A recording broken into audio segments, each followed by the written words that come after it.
ওস্তাদ এই যে গাছটা লাইট মারেন বাগান, এই বট গাছটা দেখো তুমি, এদিকে লাইট মারেন ওস্তাদ, ঘোরাচ্ছি শেষ পর্যন্ত লাইট মানে।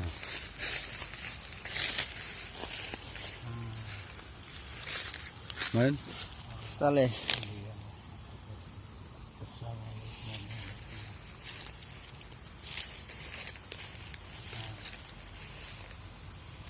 বাগান কি অবস্থা বুঝলে, একটা খেয়ে ফেলাইছে। আর সামনে ওই যে কঙ্গল ওই দেখো, সারে টাকা নেই দিক মারেন, এই যে এই জায়গাটা দেখো বাগান, বিশাল সুরঙ্গ গো। খেয়েই ফেলাইছে একটা গাছ। ওদিক মারেন, ওদিক মারেন একটু। হ্যাঁ, ইহা একটা বট গাছ, হ্যাঁ, ইহা আর একটা গাছকে খাইয়া ফেলাইছে। আপনি একটু দেখুন। খাইছে কি গাছ? খাইছে এটা কি গাছ? তা